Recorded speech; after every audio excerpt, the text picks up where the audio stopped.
بسم الله الرحمن الرحيم. الحمد لله رب العالمين، والصلاة والسلام على نبينا محمد وعلى آله وأصحابه وسلم تسليما مزيدا. إن الله وملائكته يصلون على النبي يا أيها الذين آمنوا صلوا عليه وسلموا تسليما. من صلى على النبي عليه الصلاة والسلام صلاة واحدة صلى الله عليه بها 10. ثم أما بعد، إخوة الكرام، السلام عليكم ورحمة الله وبركاته. إخواني، يعني في حديث صحيح في صحيح الجامع أن النبي صلى الله عليه وعلى آله وسلم أنه قال: علموا ويسروا ولا تعسروا وبشروا ولا تنفروا. كان النبي صلى الله عليه وسلم يرشد يعني الناس، جميع الناس، ولهذا كما أمر الله جل في علا في كتابه: قل يا أيها الناس إني رسول الله إليكم جميعا. ويرشد كذلك بالخصوص أمته إلى كل خير، إلى كل أبواب الخيرات والبركات من الله جل في علا. النبي عليه الصلاة والسلام داعية إلى الله عز وجل بإذنه وسراجا منيرا، داعية إلى رضوان الله، داعية إلى رحمة الله سبحانه وتعالى، داعية إلى الجنات، يعني دار السلام. ولهذا عباد الله كان النبي عليه الصلاة والسلام كذلك يدعو الناس إلى توحيد الله، يدعو الناس إلى الخير. وما فيها يعني في الدعوة يعني ما فيها صالح أحوالهم، يعني لأمته أحوالهم وحفظ دينهم. Ainsi, mes frères et mes sœurs, le prophète sallallahu alayhi wa sallam nous enseignait dans un hadith une chose très importante. Il nous disait: apprenez et facilitez les choses et ne les rendez pas difficiles. Apprenez et facilitez les choses et ne les rendez pas difficiles. Annoncez la bonne nouvelle et ne faites pas fuir les gens. Et à cela, on comprend quoi? Le prophète sallallahu alayhi wa sallam nous a enseigné et il a orienté les gens. Il a orienté les gens. Et il a orienté plus particulièrement la communauté. Il les a appelés au bien, aux bénédictions d'Allah subhanahu wa ta'ala. Il les a appelés à l'unicité d'Allah subhanahu wa ta'ala. Il les a appelés à tout ce qui pouvait être bon. ويدعو الناس كذلك إلى جنة ومغفرة الله عز وجل. والجنة عرضها كعرض السماء والأرض أعد للذين آمنوا بالله ورسوله ذلك فضل الله يؤتيه من يشاء والله ذو الفضل العظيم. Allah عز وجل nous enseigne tout cela dans le Coran. Allah Azza wa Jal a enseigné à son prophète d'appeler, de prêcher, de transmettre le bien, la facilité, le bien-être. Tout cela. Pourquoi? Pour que tu sois guidé. Pour que tu sois de ceux qui profitent du bien qui peut te toucher dans ce bas monde pour atteindre l'au-delà, c'est-à-dire la demeure de la paix. Wallah yad'u ila daris salam. Wa yahdi man yasha'u ila sirat al-mustaqim. Parce qu'Allah Jalla fi'ala, il t'appelle à la demeure de la paix. Et il guide qui il veut dans le chemin de la rectitude. Tu vois? Et donc, dans un hadith, il te dit cela. Et quand tu comprends, alimu ay yani ghayrakum mimma indakum. Wanqalabu al-ilm. Wa ma huwa al-ilm? N'est-ce pas? Le prophète, qu'est-ce qu'il te dit? Il te dit enseignez, apprenez. Qui veut dire enseignez ou apprenez ou transmettez, donc par la connaissance, à ceux qui sont autres que vous aussi, afin qu'ils puissent aussi connaître et savoir qu'est-ce que la science. Mais qu'est-ce que la science? Qui peut me dire qu'est-ce que la science? Qu'est-ce que la science? Hein? La connaissance, oui. Mais c'est quoi exactement la science à laquelle il fait référence le prophète? Quand il parle de science, il parle de quoi exactement? Ad-din, mais plus précisément. Est-ce que ça veut dire si je transmets les mathématiques ou je transmets, est-ce que c'est pareil, ça rentre dans le hadith ou pas? Non, ça rentre pas. Voilà, donc c'est ça. Al-ilm al-shar'i, il a fait référence à quoi? À la connaissance qui va te permettre de t'éduquer pour adorer Allah. Ce qui veut pas dire que les mathématiques, tout cela, c'est très important, mais c'est pas cela qui va te dire comment tu vas t'améliorer avec Allah Azza wa Jal, comment tu vas t'élever auprès d'Allah subhanahu wa ta'ala. Donc c'est al-ilm al-shar'i, c'est al-ilm bi kitabillah, al-ilm bi sunnat al-nabi alayhi salatu wa sallam, walakin bi shart bi mafhum al-sahih. Il faut aussi bien comprendre cela pour bien l'adapter. Et pourquoi est-ce qu'il a devancé aussi cette connaissance avant les mots qu'il a dit par la suite après? Yassiru wa la tu'assiru, pour que tu comprennes qu'avec la connaissance et la bonne compréhension et la bonne adaptation de cette science dans ta vie, eh bien, il faut que tu comprennes qu'il faut que tu facilites les choses et que tu ne les rendes pas difficiles.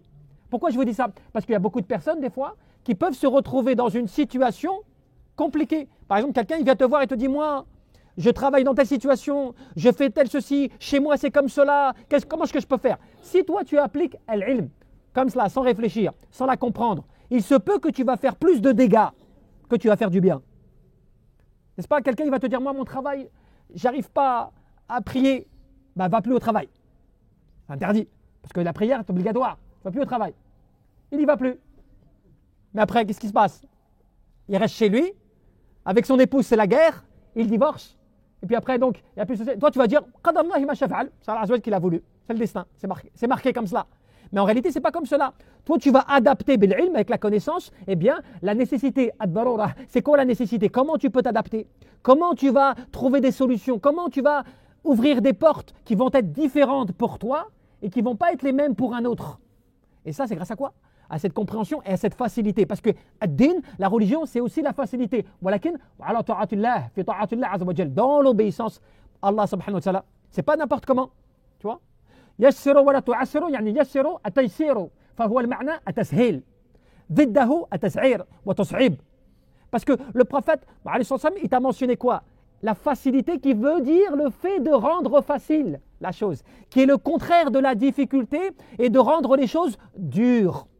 C'est de la pédagogie que l'islam aussi nous apprend. Tu deviens pédagogue religieusement parlant quand toi tu apprends ta religion, tu la comprends et tu l'exprimes, tu l'extériorises aux autres, mais de la manière à ce qu'ils puissent comprendre comment mieux adorer Allah Azza wa Jalla. C'est quoi le but quand tu transmets comme cela, quand tu parles comme cela, quand tu facilites aux gens? C'est quoi le but? Est-ce que c'est juste que tu lui dises vas-y, fais comme tu veux, ou tu lui dises non, je vais trouver des moyens qui vont te permettre de pouvoir adorer Allah Azza wa Jal, yani bihudud, bishurut, avec des conditions et des limites, pour ne pas que tu délaisses la religion. Et surtout pourquoi? Bashiru wa la tunaffiru, c'est-à-dire annoncez la bonne nouvelle et ne faites pas fuir les gens. Parce que si quelqu'un vient te voir et te dit bon, tu vois, moi je fais mes prières mais je comprends pas, j'ai du mal, il y a des choses, il y a des péchés que je fais, ceci, cela et tout. Si toi tu fais un comparatif, tu vas lui dire mais tu fais des péchés comme cela, bah, c'est foutu pour toi. C'est foutu, t'es perdu. Tu fais des prières, ça ne sert à rien. Allah Azza wa Jal, il va te châtier. Et Shaitan, alors il vient, il fait ah bah alors ça c'est un très bon repas pour moi. Je vais m'occuper de lui personnellement. Et alors il va aller travailler tout seul. T'as vu ce qu'on dit toi? Mais c'est normal aussi. Attends, t'as cru quoi? D'aller faire tes prières et puis tes péchés, c'est valable? C'est pas valable. C'est comme si tu mélangeais de l'huile avec de l'eau. Est-ce que c'est compatible comme cela entre les deux? C'est pas possible. Donc arrête ta prière. Et quand tu seras bien, quand tu seras mieux, et quand tu auras arrêté tes péchés, tu reprends ta prière. Et puis après, Malik al-Maut, l'ange de la mort, il vient. Et c'est trop tard. Donc, toi, tu vas faciliter. Parce que à l'époque du prophète, il y avait des hommes qui commettaient des péchés et qui faisaient des actes de désobéissance. Et le prophète, adaptait son discours en conséquence. Donc, c'est yassiru wa la tu'assiru. Donc, facilite et ne rend pas les choses difficiles. Parce que le but, c'est quoi? C'est que tu arrives à leur faire comprendre le bien. Qu'est-ce que l'adoration d'Allah? Augmenter dans son cœur la foi pour qu'il adore Allah Azza wa Jal comme il se doit. Et c'est comme ça que le prophète, il était quoi? Quelqu'un qui prêchait pour Allah. Et il était une lanterne éclairante. Cela veut dire que lorsqu'il y avait l'obscurité, il venait avec la lumière d'Allah Azza wa Jal. Lorsqu'il y avait les ténèbres, il sortait les gens des ténèbres pour les amener vers la lumière. Et le mu'min al-muslim, le musulman, il est comme cela. C'est quelqu'un qui amène les gens d'où ils sont, dans le péché ou l'égarement, pour les orienter vers la lumière. Ce n'est pas pour les mettre encore plus bas et dans les profondeurs des ténèbres. Tu vois, par tes paroles et par ton comportement. Donc, annonce la bonne nouvelle que Allah te pardonnera tes péchés. Allah il va te réformer tes œuvres. Allah va t'effacer tes péchés. Fais preuve de patience. Tu vois, reviens à Allah. Wallah yuridu an yatuba alaykum. Allah veut que vous vous repentiez. Des choses comme cela. Là, tu annonces la bonne nouvelle. Mais en même temps, ça ne veut pas dire que tu laisses faire ce qu'il veut. Tu l'encourages. Tu lui montres, c'est quoi? Le bien, tu vois, le khair comme cela. Et donc, al-ulama, qu'est-ce qu'il nous explique? L'importance, donc, bien sûr de la connaissance, al-ilm shar'i wal-ilm ma ja'a bihi an-nabi sallallahu alayhi wa sallam. C'est ce avec quoi est venu le prophète alayhi salatu wa salam. Kama qala jalla fi'ala, huwa alladhi arsala rasulahu, man huwa Muhammad ibn Abdullah, bil huda wa dinil haqq liyubhirahu ala din kullih wa kafa billahi shahidan.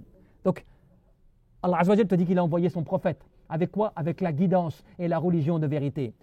Les ulama de tafsir, qu'est-ce qu'ils te disent? Al-huda, al-ilm nafi', wa din al-haqq, al-amal al-salih. Tu vois, la guidance, c'est la science utile, bénéfique. Comment je dois adorer Allah, comment je dois me rapprocher d'Allah, comment je vais m'épanouir, même jusqu'aux enfants. Parce qu'il y a beaucoup de parents des fois qui me posent la question, qui me disent mais comment je peux faire? Mes enfants, ils ne m'écoutent pas, la prière, ils n'écoutent pas. J'ai beau tout essayer, éteindre les lumières, leur faire peur, mettre des masques, de cela, ça ne marche pas. Ça ne passe pas. Mais parce qu'en fait, le problème, ce n'est pas un problème de dictature, parce que c'est interdit. Ce n'est pas un problème comme cela, c'est un problème de compréhension. Il faut que l'enfant et le jeune ne soient pas dans la pratique de la religion. Il faut qu'il soit dans l'amour d'Allah Azza wa Jalla de son prophète. C'est différent. Parce que crois-moi que lorsqu'il aime les dessins animés, que lorsqu'il aime les PlayStation, que lorsqu'il aime tout cela, eh bien, tu n'as pas à lui dire comment jouer. Hein. Il sait comment jouer et il te trouve même les combines. Il t'explique même comment arriver au résultat final et tout gagner. Il a tout compris. Tu vois, il est étonnant, subhanallah, dans cela, comment il comprend. Mais parce qu'en fait, il aime. C'est quelque chose qui le passionne. Tu vois. Donc nous, il faut qu'on arrive à transmettre le message pour qu'il aime Allah Azza wa Jal, pour qu'il aime son prophète sallallahu alayhi wa sallam, pour qu'il sache c'est quoi ce bonheur qui va lui faire du bien étant jeune, mais aussi quand il va grandir et toute sa vie. Et lui expliquer c'est quoi le rôle de tout cela dans ce bas monde, tu vois. Il faut qu'en fait finalement, il faut faire donc germer dans son cœur l'éveil et l'amour d'Allah Azza wa Jal. C'est pour ça que les ulama, ils ont écrit tellement d'ouvrages dans le mahabba, dans le fait de l'amour d'Allah Jalla fi'ala. Al-qa'ida fil mahabba, donc la règle dans l'amour d'Allah Azza wa Jal, tout cela et tout. Parce qu'en fait, c'est tellement important cet amour pour que tu puisses toi après faire de la meilleure défense. Parce que si tu es difficile, si tu es dans la difficulté, qu'est-ce qui risque de se passer? Tu risques de dégoûter les gens de l'adoration, d'éloigner les gens de din. Alors qu'Allah Jalla fi'ala te rappelle qu'Allah subhanahu wa ta'ala, il veut yurid Allah bikum al-yusra wa la yuridu bikum al-usra. Allah Jalla fi'ala veut pour vous la facilité. Il ne veut pas pour vous la difficulté. Cela, c'est un verset qui doit nous rappeler à quel point Allah Jalla fi'ala, il nous appelle à la facilité, n'est-ce pas? Il ne veut pas que tu sois malheureux par l'islam. Il ne veut pas que tu sois malheureux par les règles de l'islam. Il veut au contraire que tu t'épanouisses, que tu te sentes bien, que dans ta prière, tu sentes une forme de repos. Arihana bis salat ya Bilal, tu vois? Repose-nous par la prière, tout cela et tout. Parce que toi, c'est cela l'adoration. Ça doit t'appeler à t'éveiller, à être bien dans ton cœur. Non pas simplement comme cela, tu fais pour faire.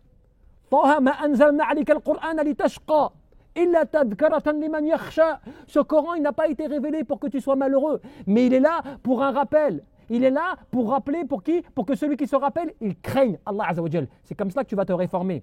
Quand toi, tu vois que tu n'es pas bien, que tu manques à beaucoup de choses dans ta vie, que tu manques à beaucoup de choses dans ton comportement avec Allah subhanahu wa ta'ala, n'attends pas que les gens viennent te réformer. N'attends pas que les gens viennent te dire halal, haram, halal, haram. Viens, toi, rapproche-toi d'Allah Azza wa Jal. Cherche à comprendre c'est quoi la science, c'est quoi l'ilm, c'est quoi la compréhension de din pour que je comprenne ma religion. C'est quoi qu'Allah Jalla fi'ala me demande de mettre en application dans ma vie pour que moi je puisse avoir le bonheur du verset qu'on a cité. Un paradis aussi large que les cieux et la terre. Un paradis qui est aussi large que les cieux et la terre. Et qui a été préparé pour qui? Pour ceux qui ont la foi en Allah et en ses messagers. Pour ce qui a été préparé pour les pieux, qui est déjà existant, qui est déjà là, déjà créé par Allah Azza wa Jal pour les pieux. Tu vois? Et c'est comme cela, ibadallah, qu'on se rend compte que la facilité, c'est la règle.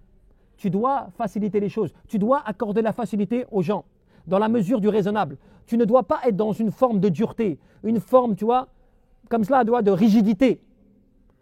Parce que le prophète sallallahu alayhi wa sallam, il a indiqué les choses à juste mesure. À juste mesure. Même si des fois tu as une chose qui peut être haram, c'est comme cela. Vous vous rappelez de cet homme qui buvait du vin à l'époque du prophète sallallahu alayhi wa sallam? On l'appelait al-himar, l'âne. Et à chaque fois, il était dans un état d'ébriété. Et les compagnons, à chaque fois, quand il l'attrapait dans cet état-là, qu'est-ce qu'ils faisaient?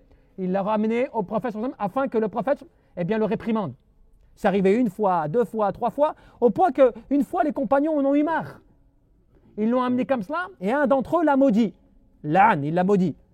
Et quand tu maudis quelqu'un, c'est grave parce que le fait de maudire, c'est le fait de sortir la personne, min al-rahma, min al-maghfara, de sortir la personne de la miséricorde et du pardon d'Allah Azza wa Jal quand tu maudis quelqu'un. Donc c'est grave. Et le prophète, qu'est-ce qu'il lui a dit? Ne maudis pas, ne le maudis pas. Alors qu'il était dans cet état-là, ne le maudis pas. Pourquoi? Fawallahi, par Allah Azza wa Jal, c'est quelqu'un qui aime Allah et son prophète.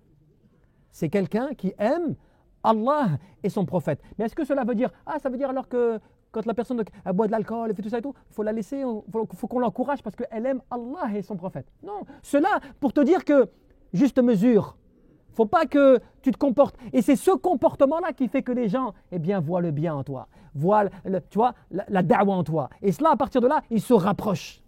Et ils aiment. Et après, ils s'interdisent. Et n'oublie jamais une chose, toi, ce n'est pas toi qui guides les gens. Toi,